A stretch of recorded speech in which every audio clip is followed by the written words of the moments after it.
이별, 실연, 정말 겪어보면 세상이 끝난 것 같은 기분이 들죠. 근데요, 만약에 그 끔찍했던 경험이 완전히 새로운 시작을 위한, 뭐랄까, 디딤돌이 될 수 있다면 어떨 것 같으세요? 이번 시간에는요, 바로 그 마음의 상처를 좀 다른 시각으로 바라보고 그 안에서 어떻게 성장의 길을 찾을 수 있는지 그 여정을 한번 같이 떠나보려고 합니다. 먼저, 존 그리핀이라는 사람의 말로 시작해 볼게요. 제기 2호는 마치 달려오는 기차에 치이는 것과 같았습니다. 와, 정말 강렬하죠? 이 한 문장이 이별이 주는 그 갑작스러운 충격, 그 무력감을 너무나도 생생하게 보여주는 것 같아요. 피해야 하는 걸 알면서도 그냥 멍하니 서서 거대한 충격이 나한테 다가오는 걸 지켜볼 수밖에 없는 바로 그 순간 말이에요. 자, 그럼 우리 여정의 첫 번째 단계로 한번 들어가 볼까요?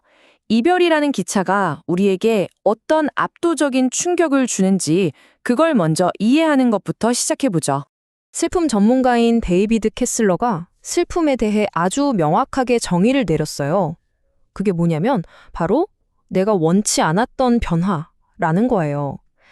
생각해보면 실연도 똑같지 않나요?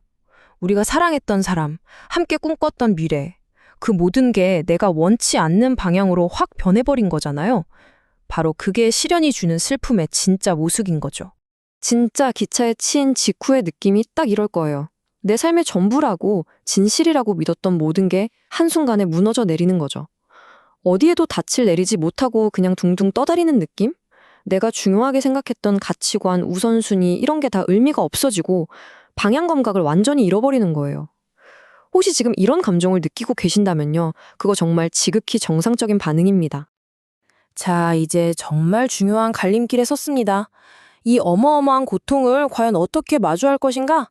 선택해야 하는 순간이 온 거죠. 그래서 핵심 질문은 바로 이겁니다. 우리 앞에는 너무나 뚜렷한 두 가지 길이 있어요. 이 고통을 어떻게든 피할 것인가 아니면 정면으로 맞설 것인가? 여러분은 어느 쪽을 택하시겠어요? 매튜어 씨라는 사람이 이 상황을 정말 기가 막힌 비유로 설명해요. 바로 폭풍 속의 버펄로 이야기인데요. 드넓은 평원에 사는 버펄로는요, 폭풍이 몰려오면 도망가지 않는데요. 오히려 폭풍이 한가운데를 향해서 막 돌진한다는 거예요. 왜 그럴까요? 그게 폭풍 속에 머무는 시간을 가장 짧게 하고 제일 빨리 빠져나오는 방법이라는 걸 본능적으로 아는 거죠. 근데 우리 인간은 어때요? 고통이라는 폭풍을 어떻게든 피하려고만 하다가 결국 그 주변을 끝없이 맴돌게 되는 경우가 많죠. 이렇게 폭풍을 피한다는 건요, 종종 분노 같은 다른 감정 뒤에 숨는 걸 의미해요. 분노는 고통의 경호원이다. 이 말처럼요, 분노는 사실 그 안에 숨겨진 진짜 슬픔, 진짜 고통을 마주하기가 너무 두려울 때 나타나는 경호원 같은 존재예요. 진짜 치유를 하려면 이 덩치 큰 경호원을 지나쳐서 그 안에 숨어있는 진짜 내 슬픔을 들여다봐야만 시작될 수 있습니다. 자, 그럼 이제 내가 뭘 겪고 있나에서 이걸 어떻게 헤쳐나갈까로 초점을 옮겨볼게요. 지금부터는 아주 실용적이고 바로 실행할 수 있는 치유 전략들에 대해 이야기해 볼 겁니다. 존 그리핀이 회복을 위해서 아주 명확한 4단계 방법을 제시하는데요. 첫 번째는 수용입니다. 받아들이기 너무 힘들지만 이 현실을 그냥 그대로 인정하는 거예요. 두 번째는 감사. 내 곁에 있는 가족, 친구, 심지어는 반려동물까지 나를 지지해주는 존재들에게 감사함을 느껴보는 거죠. 세 번째는 통제 소재를 찾는 것. 이건 뭐냐면 외부 상황은 내가 어쩔 수 없지만 내 반응만큼은 내가 통제할 수 있다는 걸 깨닫는 거예요. 그리고 마지막 네 번째는 용서. 이건 상대를 위해서라기보다 나 자신을 그 분노라는 독에서 해방시키기 위해 하는 겁니다. 이 네 가지 행동이 정말 튼튼한 기초를 만들어줄 거예요. 그런데 말이죠. 단순히 회복하는 걸 넘어서 완전히 새로운 삶으로 점프하게 만드는 더 깊은 차원의 심리적인 동력은 과연 뭘까요? 이제 우리는 그냥 살아남는 수준이 아니라 이 트라우마를 겪고 나서 오히려 이전보다 더 크게 성장하고 번성하는 개념에 대해 이야기해 볼 겁니다. 그게 바로 외상후 성장, 영어로는 PTG라고 부르는 건데요. 칼레타와 무로즈라는 학자들의 연구를 보면 이건 그냥 극심한 역경을 겪은 다음에 나타나는 긍정적이고 건설적인 심리 변화를 말해요. 중요한 건 그냥 원래 있던 자리로 돌아오는 게 아니라는 거예요. 이전보다 훨씬 더 높은 수준으로 성장하는 거죠. 그럼 외상후 성장을 하면 구체적으로 뭐가 좋아지냐고요? 우선 나 자신에 대해 더 깊이 이해하게 돼요. 아, 내 안에 이런 강한 면이 있었구나 하고 발견하게 되는 거죠. 또 인간관계가 더 좋아지고 삶 자체에 대한 감사함도 훨씬 커져요. 그리고 가장 중요한 건 삶의 새로운 의미와 목적을 찾게 된다는 겁니다. 여기서 진짜 재밌는 통계가 하나 있어요. 존 그리핀의 자료인데요. 이혼을 겪은 남성들 중에 무려 90%가 이 경험을 계기로 인생 최고의 몸 상태를 만든대요. 진짜 놀랍지 않나요? 내가 통제할 수 있는 것, 즉 내 몸에 집중하면서 얻게 되는 아주 놀라운 결과인 거죠. 근데 몸만 좋아지는 게 아니에요. 체계적인 회복 프로그램을 잘 따른 남성들은요, 이혼 전보다 소득이 평균 30%나 더 늘어날 수 있다는 데이터도 있어요. 이게 뭘 의미하겠어요? 결국 나 자신에게 투자하는 게 삶의 모든 영역에서 긍정적인 변화를 끌어낸다는 거죠. 이 모든 데이터들이 말해주는 건 아주 명확합니다.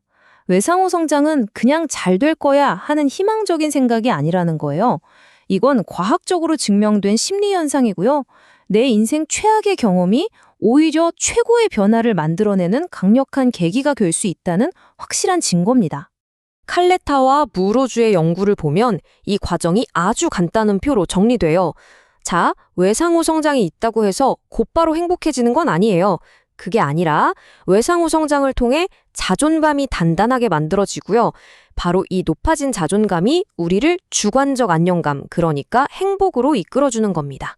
자존감이 정말 중요한 다리 역할을 하는 거죠. 그리고 여기서 정말 중요한 포인트가 하나 있습니다. 이 심리적인 메커니즘, 그러니까 외상후 성장을 하고 자존감을 높여서 행복해지는 이 과정이요. 남성과 여성 모두에게 똑같이 효과가 있다는 거예요. 성별에 상관없이 말이죠. 이 치유와 성장의 이야기는 바로 우리 모두를 위한 이야기입니다. 자, 이제 거의 다 왔습니다. 마치 불사조가 잿더미에서 다시 날아오르듯이 이제 여러분의 새로운 현실을 맞이할 시간이에요. 맨 처음에 기차에 치이는 것 같았다고 말했던 존 그리핀 기억나시죠? 그가 마지막에 한 이 말은 정말 완벽한 변화를 보여주는 감동적인 질문 같아요. 저는 오늘 훨씬 더 나은 사람이 되었습니다. 그것은 제게 일어난 일 중 단연코 최고의 일이었습니다. 고통을 겪었지만 그 덕분에 이전보다 훨씬 더 좋은 사람이 되었고, 결국 그 끔찍했던 사건이 자기 인생 최고의 일이었다고 말하는 거예요. 네, 그래서 핵심은 바로 이겁니다. 우리의 목표는요, 예전의 정상으로 그냥 돌아가는 게 아니에요. 그게 아니라 이 경험을 디딤돌 삼아서 이전에는 상상도 못했던 훨씬 더 즐겁고 진짜 나다운 그런 새로운 현실을 만들어내는 겁니다. 여러분, 인생에서 가장 고통스러웠던 챕터는 이제 막 끝났습니다. 그리고 지금 여러분 손에는 새로운 펜이 쥐어져 있어요. 자, 다음 장에는 어떤 이야기를 써내려 가시겠어요? 그 선택은 오롯이 당신에게 달려 있습니다.